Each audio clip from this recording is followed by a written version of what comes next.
With Ontario asparagus available in markets and grocery stores right across the province and the country, it's time to start thinking about your favorites. One of mine is asparagus soup. I love the creamy richness, and I always add oyster mushrooms to it to give it that real punch of flavor. This is going to be a great recipe for a number of reasons.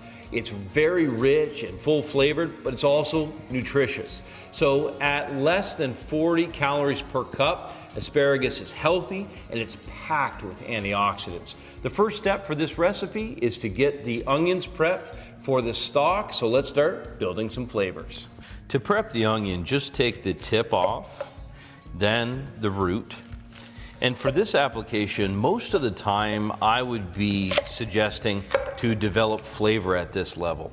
So normally I would saute these onions until they're golden and brown, developing that real caramel flavor. But what I actually want for the asparagus is just simply the flavor of the onion, so I'm going to poach it.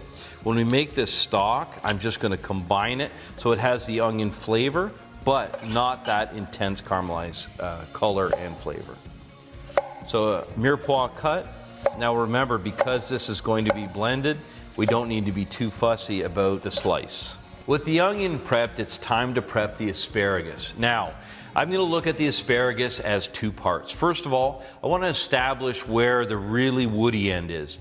And for me, these asparagus are so fresh, there's not much that I don't want at the end, especially for a soup. So what I'm going to do is I'm going to take and I'm going to peel this, and there's a reason for that. This part in a soup, when you puree it, can be very stringy and difficult to break down. Now, if you've got a really good fine mesh sieve, you won't need to, but peeling it is extremely easy. And this is something good that you can do for fresh salads, or when you eat it raw. There's nothing like peeled asparagus on a sandwich. The next step is to take the tip. Now, I'm going to treat these differently. I just want something that's basically bite-sized. So what we'll do is, before we finish the soup, we're going to take these beautiful tips and we'll pair them with the oyster mushrooms. We'll saute that, and that's going to be our garnish. What that does is give us layers of flavor. So you have the beautiful soup that's warm and creamy, but then you have this slight crisp asparagus on top. So you have levels of texture and levels of flavor. To finish building this stock, I'm going to put the trimmed asparagus in, and I strip off a little bit of fresh dill as well. Not the stalks, but the tips are great. Remember, this is going to be blended. And then I've got a really nice vegetable stock that I made. This, and I'll bring this up to boil. Let that poach and those flavors come together for a few minutes. Wait until the asparagus is tender, and then it'll be ready to blend. The reason that I always make crostini with soup is, again, a texture issue. You got this beautiful soup. I love dipping bread. But if you just take a regular firm bread, it is nice. But with the crostini, you add a layer of flavor. So I'm just going to take and slice these on about a 45. This is ciabatta loaf. So the reason that I like ciabatta loaf is because it has all these nice little holes, which for me end up to be pockets of flavor.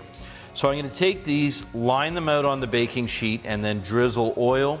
I'll season it with salt and pepper and then get them in the oven. You can do them on the stovetop. The thing about doing them in a preheated oven is they get completely finished. They're all the same, and you don't have to babysit it. Now that the asparagus stock has come to boil, I'm going to turn it down and just let it simmer. Tossing in a fresh bay leaf.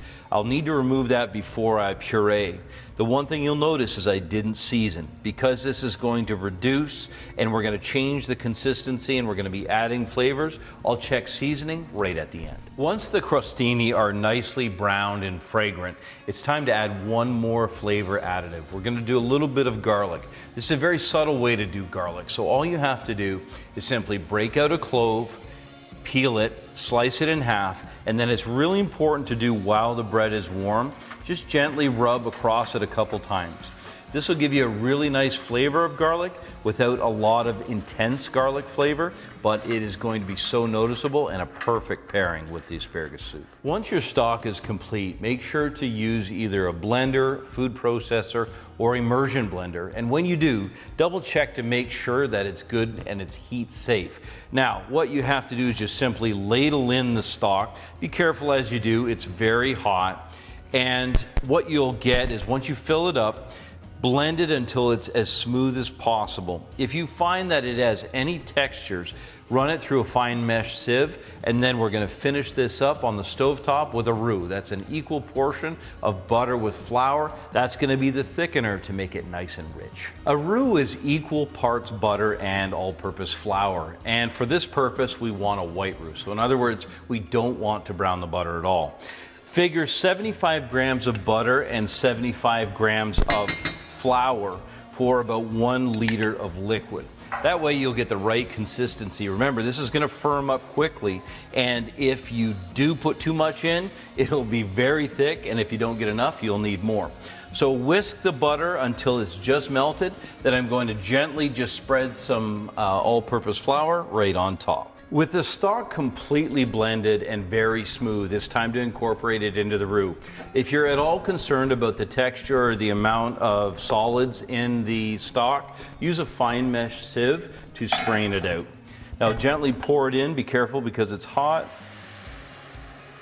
That roux will expand and begin to thicken the soup right away. It's gonna need to cook for about 20 minutes for that flour to be fully cooked. Now this entire recipe is really coming together. I want you to see the texture of the soup, how beautiful that roux has turned it. And it's got to reduce and continue to cook for about another 10 minutes. Now, I've got 2 operations going on. You can see I've got butter in the pan, and I've got a pot of water, 3/4 full. Now this is just water, but I'm adding some vinegar. We're gonna poach the eggs in here, about a tablespoon will do. And let's get some of these beautiful asparagus spears into the pan. So we're gonna do this in one pan, half on one side, and then the oyster mushroom. I want these fairly large pieces, so I'm just gonna tear them. Tear the base off. If it's a really big piece, go ahead and tear it in half. No need to use your knife for this operation, just tear them. They tear easy. Then it's time to season. So I'm gonna season with salt and pepper. Break that base off. And you can see how it's easy to do in one pan. They'll both cook in approximately the same amount of time. A little bit of cracked pepper and a little bit of salt. Then I'll gently toss these. I want to cook them both until they have some color and flavor development. But again, not too much color. I don't want a ton of caramelization. I really want this beautiful bright green spring soup to stand out. Once small bubbles form, use a wooden spoon to create a vortex. Spin the water in one direction. And what will happen is when you crack an egg in the center of it, it'll prevent it from sticking. So gently drop that in, and you can see how it continues to move just slightly. If the vortex stops, just continue. Do it again. And what does the vinegar do but help to coagulate the whites so that you have a nice, dense poached egg. When your eggs are done to a desired finish, take them out, put them on a paper towel or napkin and drain them. Make sure to get that excess liquid off. Now, if your mother told you to get your daily source of vitamins and vitamin C and fiber, you might not think about asparagus, but I'm telling you, these asparagus have just that. They're packed with all of those things, plus a ton of flavor. Look at the color of this beautiful soup. The nice texture of the mushrooms and the spears, along with that soft poached egg. When you break that egg open, it's gonna be like gravy, and you'll be able to mop it up with these beautiful croutons. This may be one of my favorite ways to show the diversity of beautiful Ontario asparagus.